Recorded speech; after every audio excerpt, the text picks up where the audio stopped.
La Bible dit que Dieu et le ciel sont saints. Et saint veut tout simplement dire parfait. Il est capital de comprendre que Dieu ne peut rien laisser d'imparfait entrer au ciel. Sinon, ce ne serait plus le ciel. La Bible dit aussi que nous avons tous un corps et une âme. À notre mort, notre corps est enterré ou incinéré. Mais notre âme, le vrai nous, vit pour toujours, soit au ciel, soit en enfer. Malheureusement, nous avons un problème, car la Bible dit que si nous avons enfreint une seule des lois de Dieu, par exemple, si nous avons menti une fois, triché une fois, détesté une fois, juste une fois, comme nous l'avons tous fait, soyons honnêtes, alors notre âme devient imparfaite et nous ne pouvons pas entrer au ciel. Connais-tu quelqu'un qui n'a jamais enfreint une seule des lois de Dieu? La réponse est évidemment non. Alors, voilà notre problème. Nous avons tous enfreint les lois de Dieu, c'est pourquoi nous avons tous une âme imparfaite. Ainsi, si à notre mort, notre âme peut aller soit au ciel, soit en enfer, mais que pour aller au ciel, nous devons avoir un casier judiciaire vierge, et aucun d'entre nous n'en avons un, alors cela signifie que nous allons tout droit en enfer.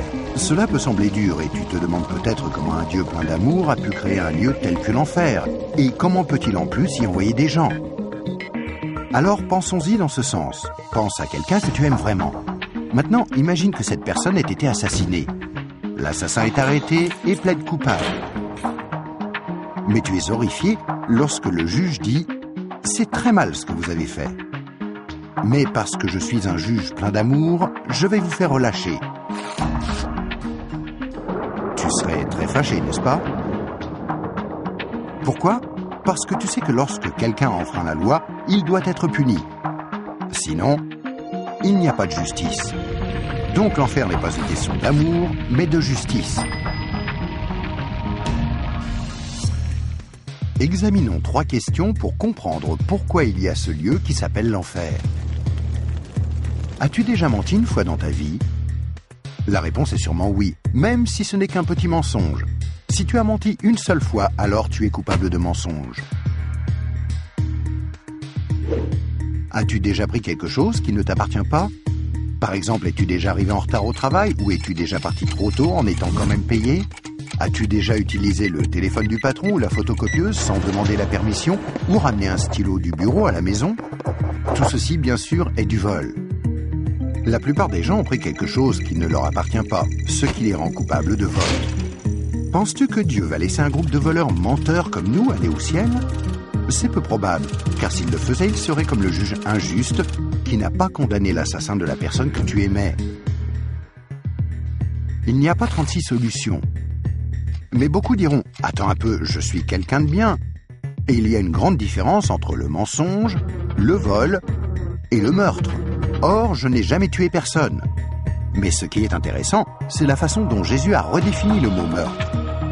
Il a dit, si vous avez détesté quelqu'un dans votre cœur, vous l'avez tué dans votre cœur. Alors, voici la dernière question. As-tu déjà détesté quelqu'un?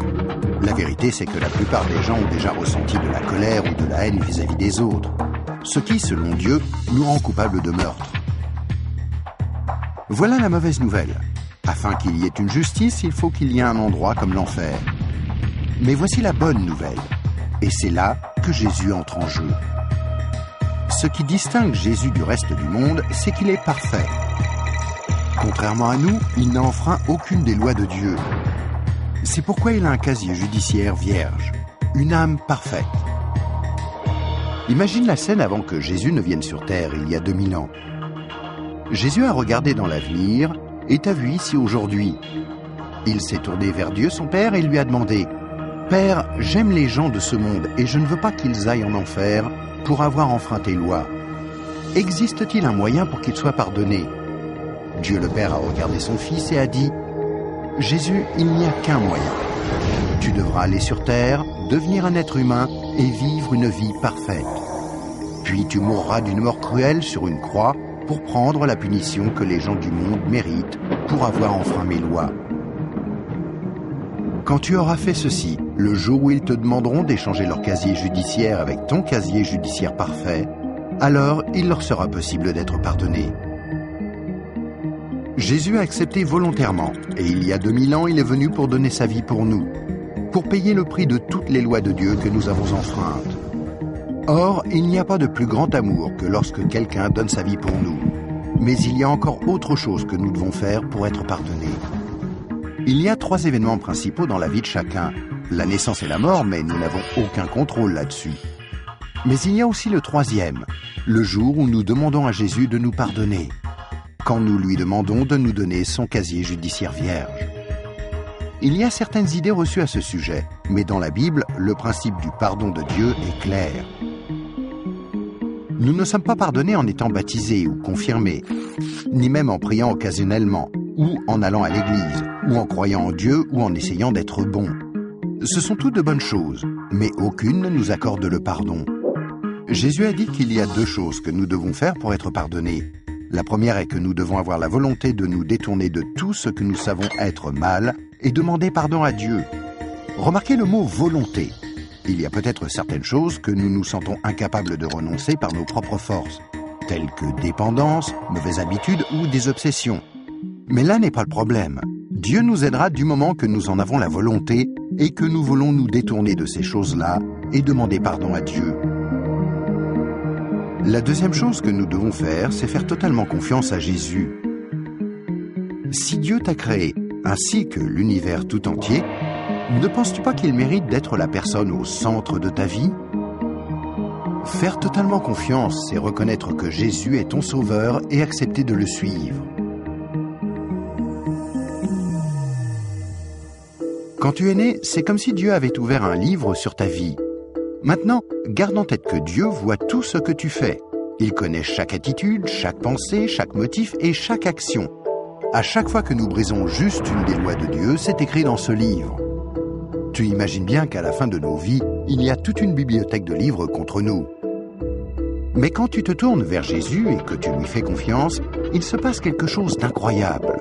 C'est comme si Jésus prenait ton livre et se tenait en haut d'une falaise et déchirait toutes les pages. Le casier judiciaire entier de tout ce que tu as fait de mal et les jeter dans la mer la plus profonde. Il promet de ne plus jamais se rappeler de toutes ces choses. Jésus prend ensuite une copie de son casier judiciaire vierge que tu lui as demandé de te donner et il la glisse entre les 2 couvertures du livre où ton nom est inscrit. Ce nouveau livre est gardé précieusement au ciel.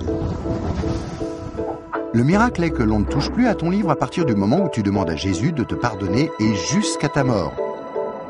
Même si tu fais des erreurs et brises encore les lois de Dieu. Devenir un chrétien ne te rend pas parfait sur le coup, et tu ne peux pas non plus dire une prière rapide et ensuite retourner à ton ancienne manière de vivre.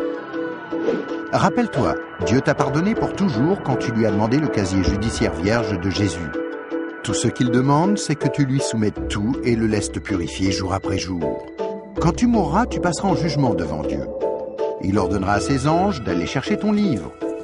Il l'ouvrira et dira « Cette personne était parfaite ». Et tu répondras « Non, je ne l'étais pas. J'ai enfreint tes lois. Est-ce que je ne mérite pas d'aller en enfer ?» Et Jésus te dira « Selon la justice, tu mérites d'aller en enfer. Tu as enfreint mes lois, et certaines, de nombreuses fois. Mais, mon enfant, tu as mon casier judiciaire vierge. Celui que je t'ai donné quand tu t'es tourné vers moi et que tu m'as fait confiance, et je t'ai pardonné. Bienvenue au ciel. » C'est pourquoi Jésus est si merveilleux. Grâce à lui, il est possible que chacun, peu importe les erreurs commises, soit pardonné et entre un jour au ciel. Imagine que tu ne te sois jamais tourné vers Jésus. Pense à ce qui pourrait arriver. Quand tu mourras, tu iras devant Dieu lors du jugement et Dieu te dira « Je suis désolé, je ne peux pas te laisser entrer au ciel, je dois t'envoyer en enfer. Tu ne m'as jamais demandé de te pardonner. Je t'aimais tellement que j'ai tenté par 6 façons différentes d'attirer ton attention. Premièrement, je suis mort sur la croix pour prendre sur moi ta punition. Deuxièmement, quelqu'un t'a expliqué d'une manière simple que tu pouvais être pardonné. Troisièmement, il y avait des églises à travers le monde. Certaines étaient bonnes, d'autres moins bonnes. Tu aurais pu trouver les bonnes. Quatrièmement, je t'ai donné une conscience pour que tu distingues le bien du mal. Cinquièmement, j'ai créé un monde si beau. Comment as-tu pu ignorer ma présence? Et sixièmement, je suis ressuscité des morts, afin de prouver que je suis Dieu, et que tout ce que j'ai dit était vrai. Mais tu n'as encore rien fait. Je suis désolé, je ne peux pas te laisser entrer au ciel. Je dois t'envoyer en enfer. Et toi, si tu meurs ce soir, où iras-tu? Rappelle-toi, pour entrer au ciel, il faut un casier judiciaire vierge, que tu ne peux avoir sans avoir demandé à Jésus de te donner le sien. Afin de recevoir ce don gratuit, tu dois faire seulement 2 choses. Tout d'abord, tu dois vouloir te détourner de tout ce qui est mauvais dans ta vie et demander pardon à Jésus. Et deuxièmement, tu dois faire totalement confiance à Jésus. À moins de faire ces 2 choses, il t'est impossible d'être pardonné et à ta mort, il te sera impossible d'entrer au ciel. Ce qui est affreusement triste, parce que c'est la raison pour laquelle Jésus est mort pour toi.